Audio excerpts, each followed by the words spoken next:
Teman-teman, balik lagi di channel Badumi Barbershop ya. Untuk kali ini kita akan belajar mengenali karakter pelanggan yang datang di barbershop. Nah, banyak tukang cukur yang mereka nggak ngerti karakter pelanggannya, jadi bingung cara melayaninya gimana. Nah, teman-teman, di sini ada 4 ya. Kita bagi 4 tipe pelanggan yang datang di barbershop. Nah, untuk yang pertama ada tipe pelanggan yang pendiam. Nah, ini gimana kita sebagai tukang cukur, tugas kita ketika menghadapi pelanggan tipe yang satu ini harus gimana?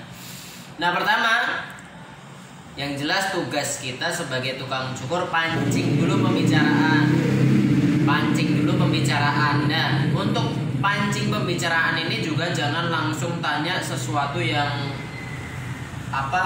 privasi ya. Jangan langsung tanya hal yang terlalu dalam ya. Bisa kita tanya, halo mas, kesibukannya apa, biasa potong rambut di mana, biasanya cukur di mana, biasanya potong gaya rambut apa. Nah, seperti itu.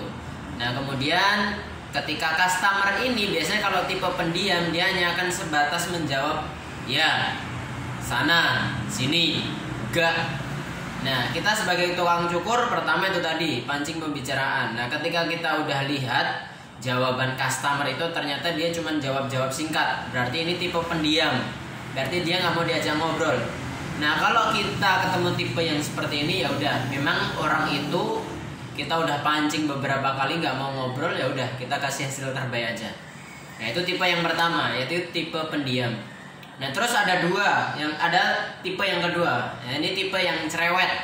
Nah, untuk tipe yang cerewet ini sebenarnya membuat lebih santai tukang cukurnya ya, karena kita belum nanya, dia biasanya udah nanya duluan nih. Mas, sudah lama motong di sini, Mas? Sebelumnya motong di mana? Nah, ini buat tukang cukurnya lebih santai. Nah, gimana ngadepi pelanggan yang tipe cerewet? Nah, kalau ketemu tipe pelanggan yang kedua ini, teman-teman barberman, dimanapun teman-teman berada ya, untuk menghadapi tipe yang cerewet ini kita lebih banyak mendengar, teman-teman, karena dia udah banyak ngomong, dia udah doyan ngomong. Nah, sedangkan kita tetap balik tanya, tapi nggak perlu dominan ngomong karena dia udah dominan ngomong. Karena kalau kita juga dominan ngomong, nanti hasilnya durasinya makin lama. Durasinya makin lama karena banyak yang mereka motong tapi nggak fokus karena kayak asikan ngobrol. Temennya udah motong 3, dia 1 nggak kelar-kelar. Nah, seperti itu. Jadi kalau ketemu tipe pelanggan yang kedua yang cerewet, kita lebih banyak mendengar, tapi tetap jawab ya. Jangan cuma sekedar oh gitu ya mas ya, oh iya. Nanti dia nggak mau ngobrol lagi, nanti dia nggak mau ngomong lagi. Tetap kita dengar, tetap kita balik tanya. Cuman nggak perlu dominan karena dia udah dominan ngomong duluan. Nah, itu tipe yang kedua, teman-teman. Untuk tipe yang ketiga. Tipe yang ketiga ini tipe yang detail. Nah, di sini kita harus menekankan sebagai tukang cukur sabar. Hati-hati dengan tipe yang detail seperti ini. Memang kadang mereka itu jadi detail dengan cukurannya. Mas, jangan tipis-tipis loh. Mas, coba lihat kaca belakangnya. Mas, ini jangan kependekan loh. Nah, detail. Nah, makanya untuk teman-teman yang ketemu pelanggan yang tipe yang seperti ini, menekankan di sabarnya. Karena benar-benar kesabaran kita bakalan diuji. Bisa jadi dia udah potong sesuai gaya pertama yang dia mau, ketika udah mau selesai dia pengen ubah gaya lagi. Ubah gaya potongan rambut yang lain. Nah, makanya teman-teman di sini ketika ngadepi pelanggan yang tipe yang detail, pengen melihat berbagai sudutnya dengan sempurna, makanya harus sabar. Nah, bisa jadi pertama dia akan banyak ngomong tuh. Mas, jangan ketipisan ya, jangan kependekan. Bisa jadi bulan pertama karena kita belum pernah motong dia cerewet duluan. Nah, ketika udah selesai dipotong, dia biasanya akan bilang, ya besok kalau potong saya lagi gini ya mas ya. Nah, besok kalau potong saya lagi gini potongannya. Nah, ternyata bulan depan dia datang lagi. Nah, biasanya bulan kedua ini dia udah nggak banyak ngomong lagi. Omongannya makin minim.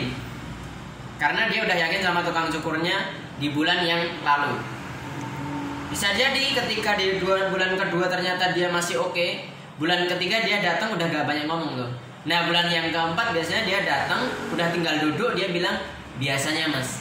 Nah, ini kesalahan kita biasanya sebagai tukang cukur. Di bulan yang pertama kita gak sabar tuh, kita ngadepinya dengan emosi. Kadang nggak terlihat pada saat pelayanan, akan tapi raut muka kita kan nggak sabar. Mas tolong tipisin lagi ya. Nah ini emosi secara ekspresi itu kelihatan jelas di mata customer. Makanya ketika ketemu pelanggan yang detail, tugas kita harus menekankan di sabar. Sabar dulu. Nanti kalau orang itu lama-lama kita bisa sabar, kita layani baik, nanti insya Allah dia bisa jadi langganan kita ke depannya. Itu yang ketiga. Terus yang keempat, ini tipe pelanggan yang terakhir. Nah ini yang kita harus hati-hati, karena bisa jadi yang kita cukur itu nggak selalu teman kita, nggak selalu, bisa jadi orang lain ya, bisa jadi tukang cukur lain. Ternyata dia kerja juga tukang cukur atau owner barbershop lain. Ya, jadi nggak selalu orang-orang umumnya pekerjaannya mungkin tukang parkir, ada yang direktur, ada bos, ada pebisnis. Nah bisa jadi tukang cukur ataupun owner barbershop lain yang dia mau membanding-bandingkan. Ini tipe yang keempat dan kita harus hati-hati. Biasanya mereka akan ngetes tukang cukurnya. Mereka pengen coba barbershop itu, Dia pengen tahu pelayanannya gimana. Nah untuk menghadapi tipe yang membanding ini kita harus perkaya lagi ilmu tentang dunia potong rambut. Karena bisa jadi dia akan mengetes ya. Dia akan coba uji tukang cukurnya.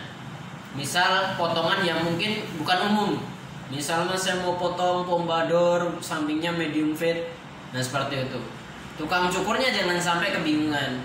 Nah makanya tugas kita ketika menghadapi tipe yang keempat ini, perkaya lagi ilmu dunia potong rambut. Perbanyak baca, perbanyak lihat-lihat, sharing-sharing baik di YouTube, Instagram. Jadi biar kita bisa menghadapi pelanggan yang tipe yang keempat ini. Jangan sampai kita terlihat bodoh di mata pelanggan kita. Oke teman-teman, itu tadi 4 tipe pelanggan yang datang di dunia barbershop ya. Kita bicara tentang karakter mereka. Nah kalau tamu kita di dunia barbershop ya 3. Ada anak-anak, anak muda, kemudian bapak-bapak ataupun perempuan juga sebenarnya sudah ada juga masuk di barbershop. Tapi kebanyakan barbershop nggak menerima perempuan ya. Jadi cuma 3 itu, anak-anak, anak muda, bapak-bapak. Nah silahkan kenali karakter dari ketiga pelanggan kita tersebut. Oke teman-teman, itu aja. Jangan lupa subscribe dan like ataupun komen channel kita di Pademi Barbershop. Oke, thank you.